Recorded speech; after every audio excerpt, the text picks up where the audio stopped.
It's Freddy time.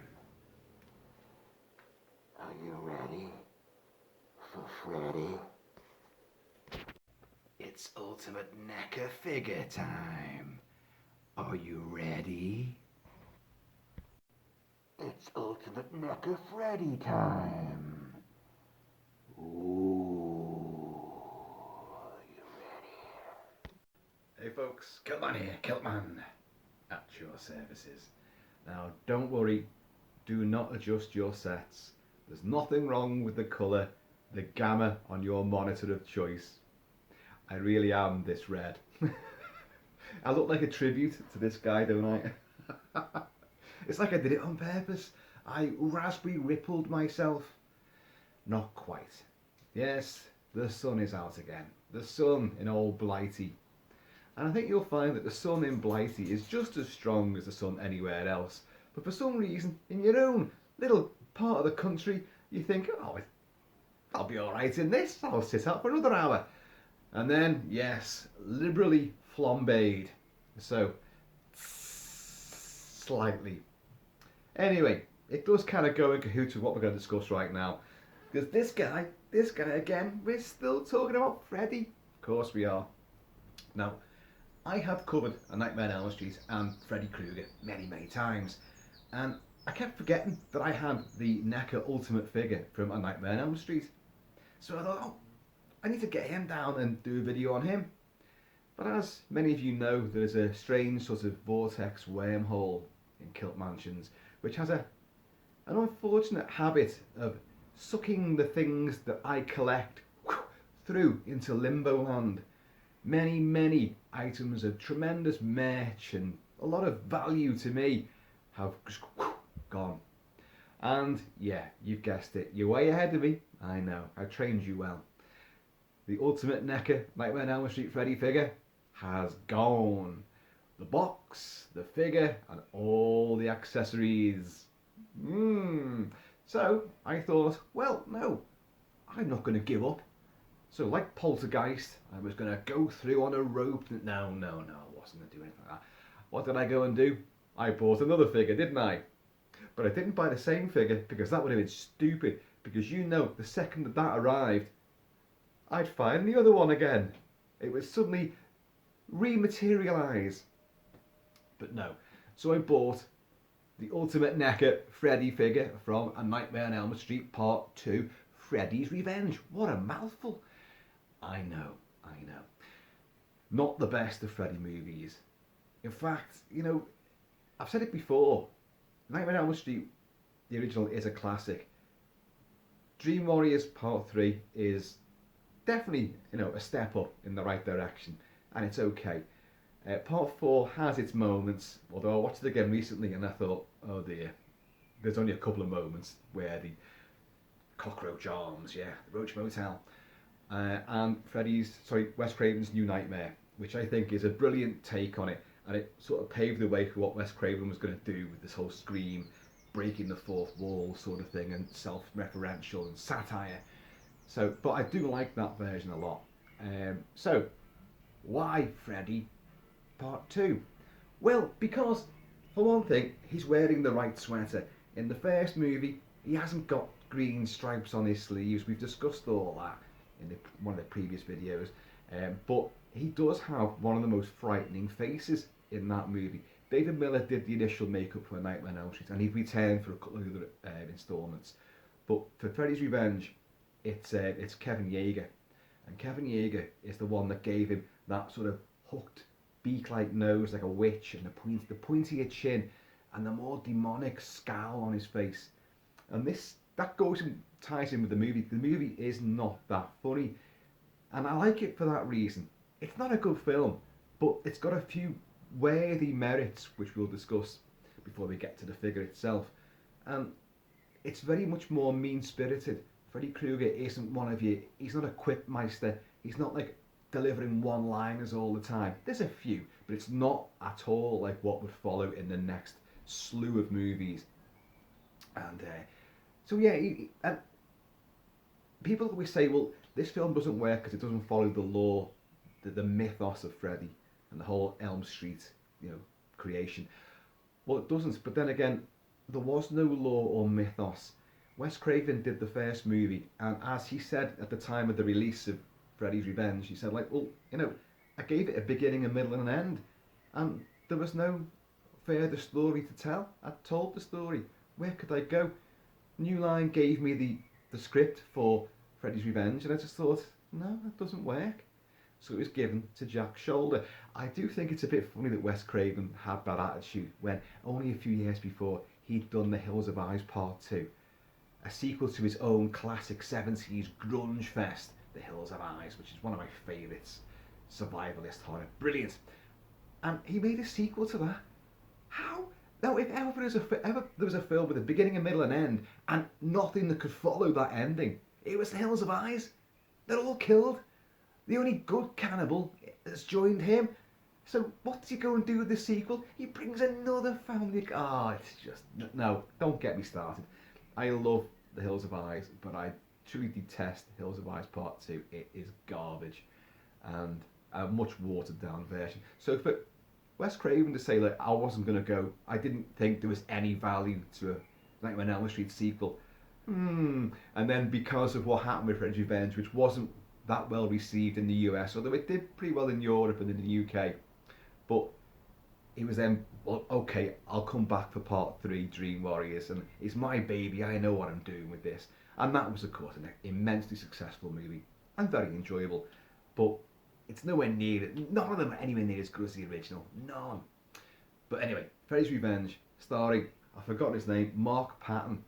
This is where the film does sort of deviate from what would become the mythos, where it would always be a girl, like Nancy had a Langenkamp in the first one.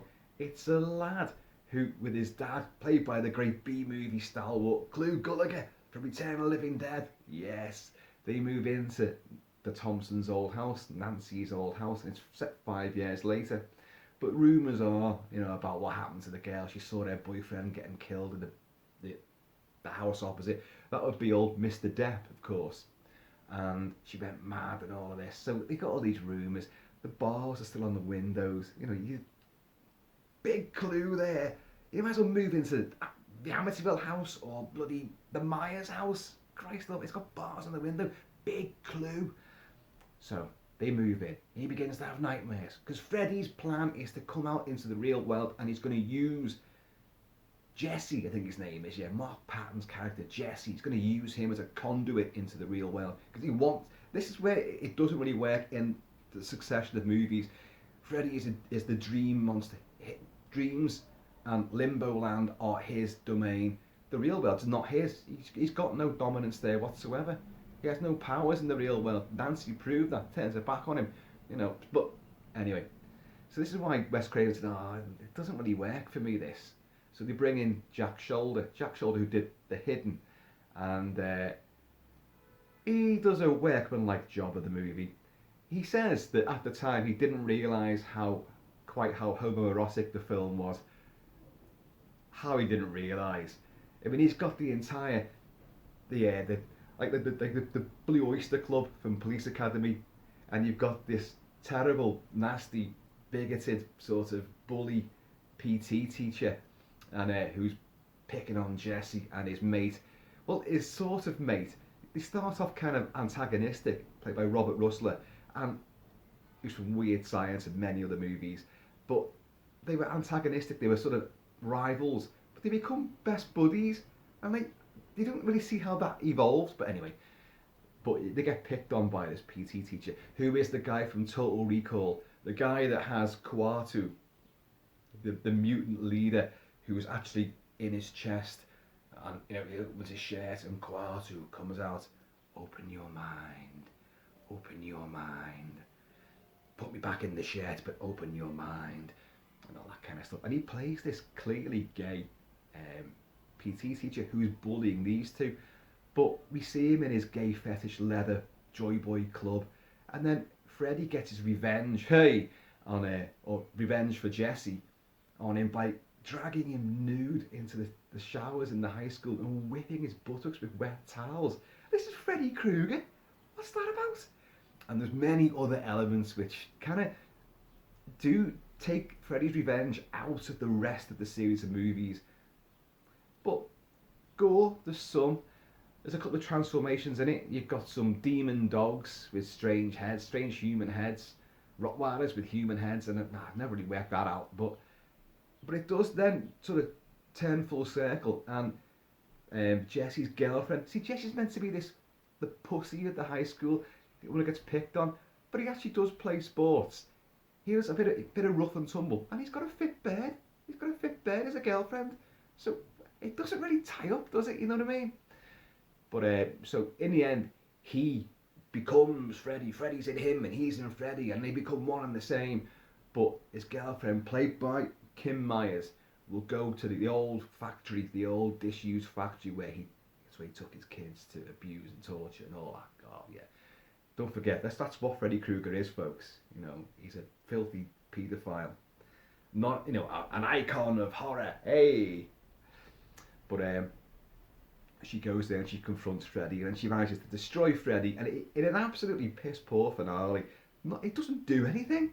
He goes out like a bag of shite, like a complete pussy, and then Jesse comes out of him, and I've saved him. He peels off all the remnants of Freddy, and then you have the sort of trademark finale where, yes, you think it's all over, but really Freddy's still in control. So you have the school bus, which in the start of the movie, the first dream we see, the school bus just picks up speed. It's Freddy it's Robert Englund without the makeup driving it, but he will become Freddy in that sequence.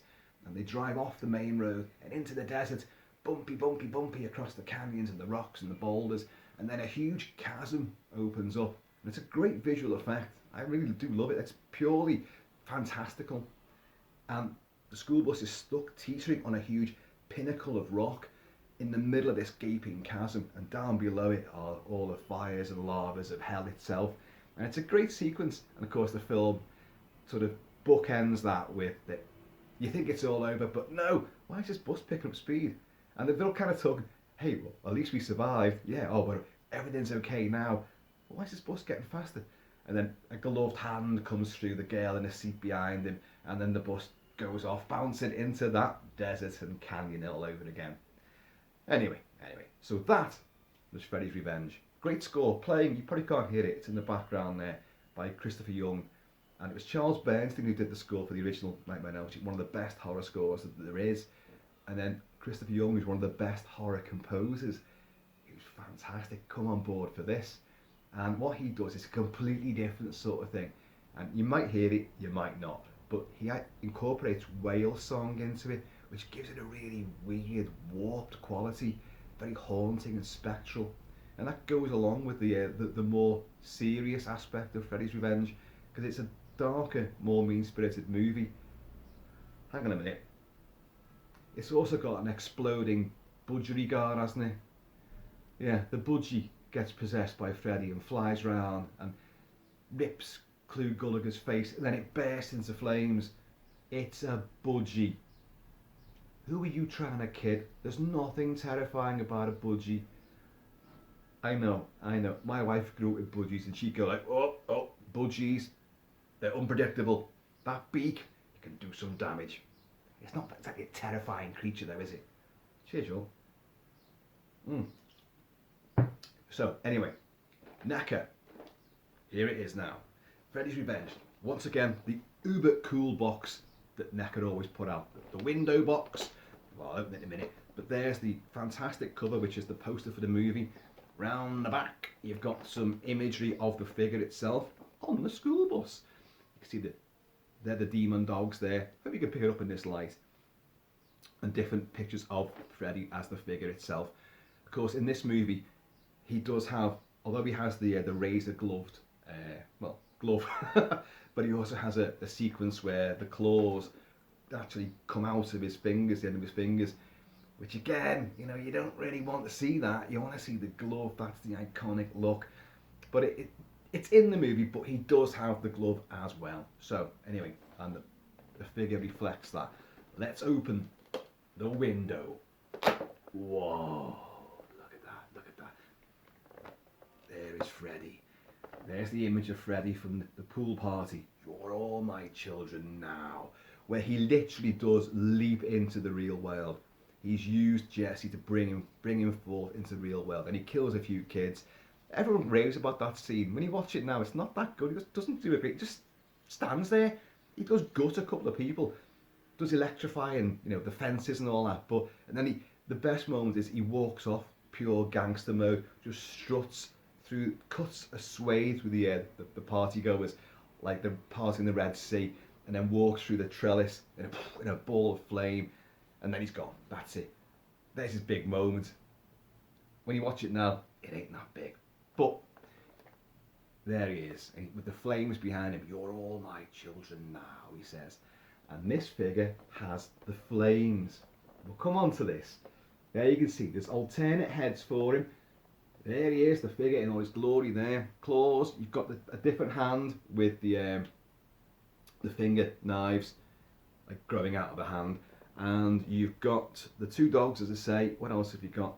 Behind him, which when I get it out, you'll see all that. There is a magnetised flame ball. That's exactly it. And it sticks onto his back via a magnet. So he can stand there with his arms outstretched for that pivotal, epic scene. So, anyway, folks, now you know as well as I do that it can take forever to get these bastards out of their little housing here.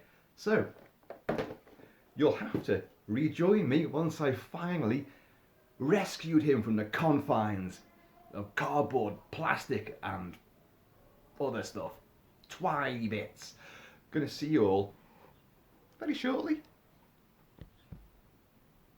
And that stop button didn't work. But anyway, cut to me in studio. And the man of your dreams is back. No, not me. Old Mr. Kruger.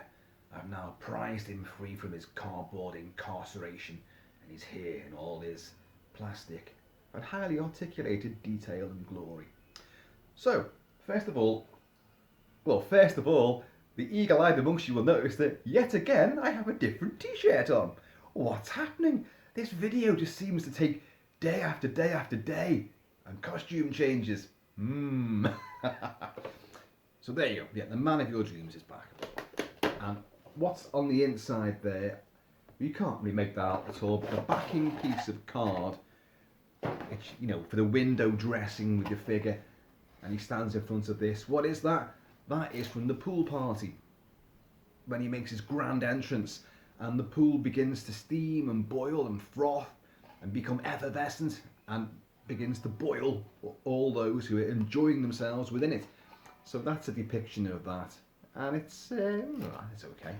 It's okay. It's not too spectacular. I think you'll agree. But there it is. Now, before we get to the figure himself of Mr. Krug, let's look at what we have here. His two accomplices, two mutated doggy wogs. Yes, they have Rottweiler bodies with big blinged up chains around their neck, collars, and these two horrific sort of baby-faced little warty demon type things. I don't know who they're meant to be. Who are they meant to be? I mean, in the film, that PT instructor, PE teacher, he gets done in, so I suppose one of them could be him, although it doesn't look anything like him. And then Robert Rustler, Grady, his mate, also dies in front of Jesse. So is one of them meant to be him? And I don't know. I honestly don't know. But these two faces are suitably bloody hideous. The dogs themselves, that body is set. You may see a seam around here on both of them, but that does not mean that it moves. It doesn't move. However, the head can swivel. Look at that. Look, oh, it can do a full exorcist. Yeah. But look at that little pudgy, warty baby mutant thing. These are only in the film for a very brief second, but they do remind me of Philip Kaufman's awesome 70s remake of Invasion of the Body Snatchers, where our heroes, led by Donald Sutherland and Brooke Adams and Jeff Goldblum and Veronica Cartwright, there they all are, have found the old hobo that they love in the park with his dog sleeping next to him, and there's a pod growing beside them. So to try and save him from what's going to be a pod assimilation, a pod takeover. They stamp on this pod, but then later on when they're walking through the streets of just surrounded by pod people and they're trying to blend in, trying to show no emotion, all of a sudden the hobo and the dog pod version suddenly comes scuttling up like that. It's the dog body and the hobo's head, and Veronica Cartwright just goes "Wah!" and gives the game away that they are not pod people. So it's a great sort of image, but I wish I knew exactly who they were supposed to be. I mean, it may be obvious, but I don't know. I don't think it is, because they don't look like any of the characters in the movie. Anyway, so they're there. And the big guy himself, here he is. It's the Fredster. You're all my children now. Yeah, I bet you're as sick of hearing that as I am of saying it now. But there's the figure. Neca's ultimate Freddy figure from Freddy's Revenge. Now look at that. So, the stripy jersey, even down to the sleeves. I have changed the hand. You have several hands. You don't. You only have two hands in this. You have one of the hands is this burnt hand with the finger claws, i.e. he's not wearing a glove, they are the finger claws. Now, I have seen on some of the reviews of this that these actual claws are just bendy rubber and they won't stay in place. Well, they may be from an earlier release of it. I only recently got mine, as you know, but these are a lot sturdier. I mean, yeah, they're staying in position there. I haven't manipulated them at all. That's how they are. That's how they came out the box. And that hand was already attached to Freddy, but that's not the Freddy that we know and love. Because the beauty of this Freddy is that even though he's from Freddy's Revenge, you can take the flame off, and he is just one of the best looking Freddys ever. Look at his face. And there's the gloved variant. So that was the extra hand. So I just replaced that. And those are quite rigid too. I seem to remember that the first release of this, even the claws on the glove were a bit wobbly and not that effective. But they definitely seem to have cleaned up their act on that, because they are very stable and that's not gonna move. They are nice and solid, rigid. So anyway, there he is with the flames. Now the flames, that nice moulded piece of Inferno for his back, you can see there the way it fits to his back. The magnet is somewhere down there. Now the magnet itself is not enough. I remember in other videos when this first came out, they were saying that it doesn't stay on, it's just not strong enough. Maybe that the magnet's too deeply hidden beneath plastic for it to have a full proper effect. As you can see, it's sitting there now, but I've helped it along. Yes, you can possibly just make out a little hint of blue in there. Yes, blue tack, your friend and mine. Yeah, blue tack is helping to anchor it on. Because, so what? If you're going to display it, does it really matter? You know what you stick it on with? That's on there. I had him on a couple of stands before without the blue tack, and although the magnet did its job for a little bit, you move him slightly, it comes off, comes adrift. So anyway, top of the morning to you. Now his fedora there is nicely detailed and weathered and worn, but I don't know, there's something about that. It looks more like a bloody fisherman's hat. Like he's just gone angling. It is a fedora, it is Freddy's hat. There's one of them up there as well. But I don't know, it just, to me, I'm not sure what it is, but it looks more like a fisherman's hat. Now, it is slightly bendable, you know, it's rubbery, but it's still fairly rigid. You could probably shape it a bit better, because there should be some turned up bits, you know, the brim should be slightly upturned, because it's a kind of crooked sort of hat. Well, it looks more like Indiana Jones now, but hey, same hat. Now, so let's put the hat away. Now, that's not the head that he was wearing when I first opened the box. He was wearing this one, this super scowly one, And you can see the sculpt is magnificent. You probably aren't picking up too much of the detail in the paintwork because the lights sort of dip down now. But take it from me, that's a really, really good sculpt. The head is detailed, the eyes are really glaring and piercing. And look at that nose and that jutting chin. That's what Kevin Yeager brought to it, gave him that witchy look, which I think is actually more scary and more intimidating. But I've swapped the head for this more nasty one, this, you know, he's mouthing off, he's gobbing off, of course he is. Yeah. Folks, I'll take that off because, you know, we're trying to discuss the figure itself. And he isn't stuck like that, you know, his arms move, head moves.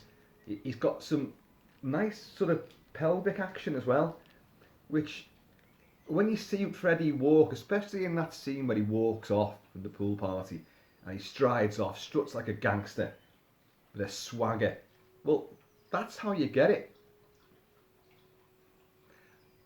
If you listen, just accompanying Christopher Young's score for Freddy's Revenge, we have a husky dog drinking water, adding some atmospheric lappity lap laps. And now she's moving around. But anyway, she's gone. But yeah, so you can give him that sort of that posture, that swagger as he just waltzes off, saunters off. So you turn him every which way here. The legs are nice and detailed, the trousers, the creases on them. The boots are great. There's great detail and colour and texture on the boots and the laces and the grips as well. You know, it's all there. There is a hole at the base of his spine. Now, I'm wondering what that's for, because here's the back of the flames, right? I've just took the blue tack off. There's the back of the flames. That's the magnet there. You can see that there. Now I know that probably seems, oh, that's quite clear, Kilt-Man. That's obviously there. And you can see from the front. Oh, I don't know if you can, but there's a very darkened patch in there. You probably can't see that where the magnet sits. But believe you me, there is a fair bit of plastic actually on top of that, which is what's causing the problem. So even though there's a hole down there, there's nothing that's that goes onto that. So there it is without any blue tack. So there you go. Now, of course, when you set him up to display him, you're not going to do any jiggly pokery like that, are you? No, you're not. He's just going to stand there. But I guarantee you, at some point, that will just come loose and it'll go whoosh, and it'll set fire to your shelf. So be careful. But with a bit of blue tack on it as well, you know, it stays there. But yeah, so let's remove that again. The glove, a lot of detail in the glove. All the bits of metal. I mean, there's a glove there, all the rivets and everything. That's a spectacularly good custom made one. I did do a video on that a long time ago. But it is wonderful. The colour is correct. There's the jumper behind me. Look, he's just stepped off the shelf. Knees bend, hips go out. You know, you can do some Strictly Come Dancing. You can fly through the air like he's been catapulted. Ooh, now we've got a bit of a stiff elbow.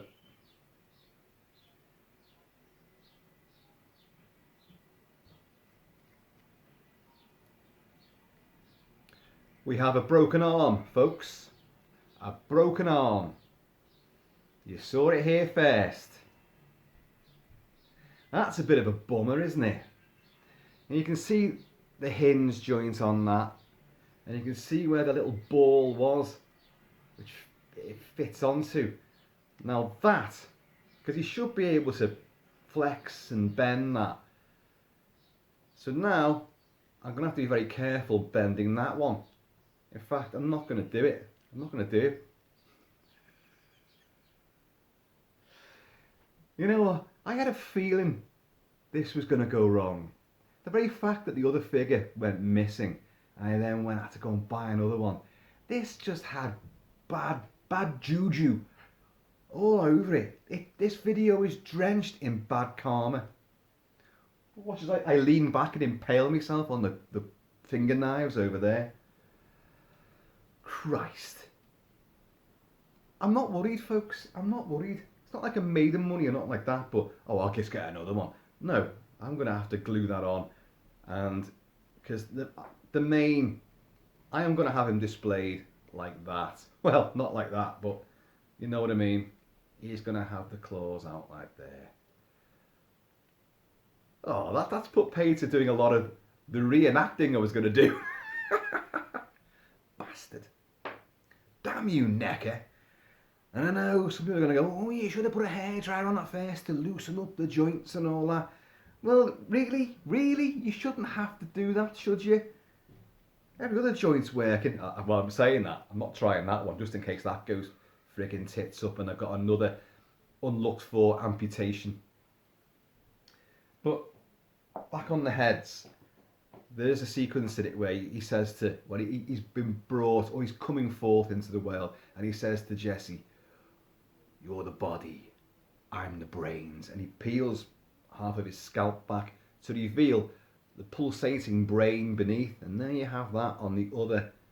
So you've got 3 heads, and here's this other head. Now, is that the same sculpt as that? That's pretty much the same. Oh, no, it's not. It's not really. The mouth's wider. It's a different expression. And, his brains are exposed.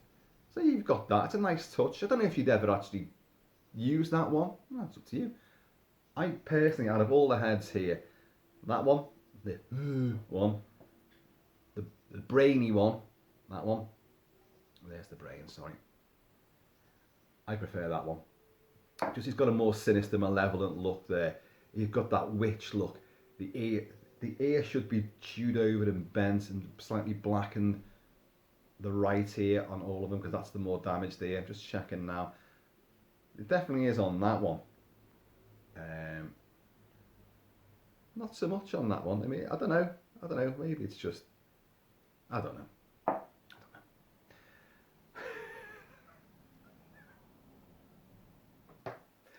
Fuck. That's really pissed me off, that now, you know. At first it was kind of like, oh, it's one of those things. Now I'm like, oh, shit. But anyway, it's interesting to note that from this film onwards, they would show that his left hand was burnt as well, and you can see it quite clearly there, burnt. Whereas in the first movie, it wasn't. So, but you've got the posture. Oh, isn't that annoying? Because you kind of want that to just fix in there, which it won't, because it's completely snapped off. So when that gets super glued in, that's going to be, well, there won't be much way of manipulating it then. So I might have to like try and fix it kind of like, well, obviously if you want that pose, it's like that. And if you have them reaching out, you know, it's alright. Look, I've suffered worse degradations, worse injuries, worse than losing your arm at the elbow, Kilt-Man. Oh yes. But yeah, it is a great figure. Slightly ruined by the fact that it's now an amputee. But folks, you should know that when you get these figures, they can be very stiff. The joints can be like that. Very often when you try to put a different arm on, or a different hand on, or a different head, especially the heads are always the ones that are bloody awkward, because the little nipple thing that you're trying to get in, it's always bigger than the hole in the extra head. So you're like, argh! And then you're never sure, because they should go like that. There should be a little click as you've got it in there. And I've noticed that with these, you never get that telltale click as the head anchors in. So, you know, but anyway, the head does go on. The hand, you can change. Can you change that hand?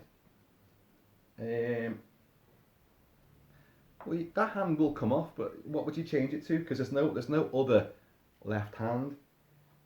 This one is definitely the right hand again. I don't know. Maybe I could say one of the dogs has savaged it. Ah, here boy. Ah! I don't know. Or he lost it in a fire. I mean, for a guy that was absolutely, totally ablaze, 3rd and 4th degree burns, he did remarkably well. Still got a nose, still got a chin, still got a face. He had both arms. See, you didn't reckon on Kilt-Man, did you? Hey? But yeah, so anyway, the effect is somewhat ruined now, I know. But you'll have to just, I'll put that back on. Put his hat back on. Extend that arm and we'll just make do with that. My hat's over my eyes. Oh, damn you. But yeah, lots of articulation. What is it? 25 points of articulation. It'll tell me here somewhere. Well, it doesn't. But it's going to be something like 25, maybe more. I lose count. But there he is. Old Fredster. It's a great figure, it's a great sculpt. The paintwork is incredible. Don't know if you're getting to see much of the detail on that face. I keep going on about it, but you know, it is really, really good. The scarring, the colours. I know when I redid that, I was deliberately going for a much darker look. That was entirely intentional. So he's a much more sort of dark man style. More realistic burns and ligaments and darker sinew than just the sort of pasty face that you have. The pizza, mozzarella and a bit of pepperoni even. Oh dear. I just knew right from the start that something with this video was going to go slightly awry. You see what I mean about the hat? Does that not look like he should be sitting by a lake with a fishing rod out? Yeah.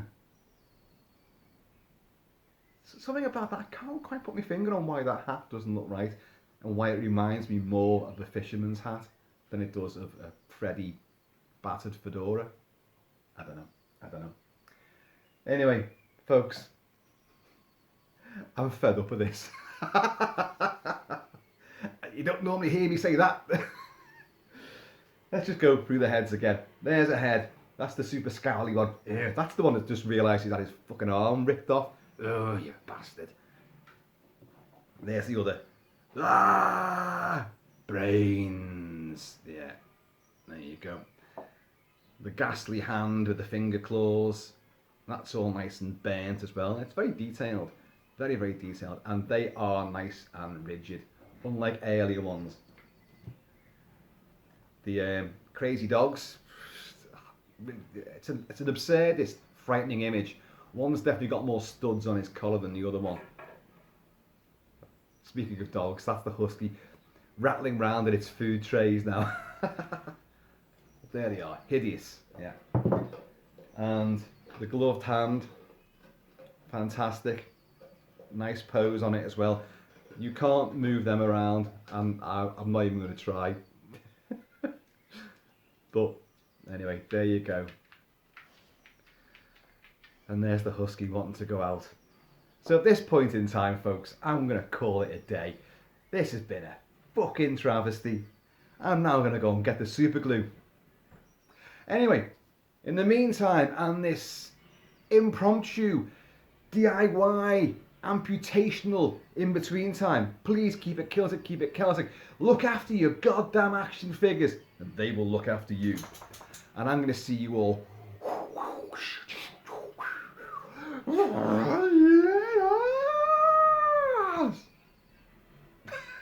And now the stop button is refusing to work again. I'll be back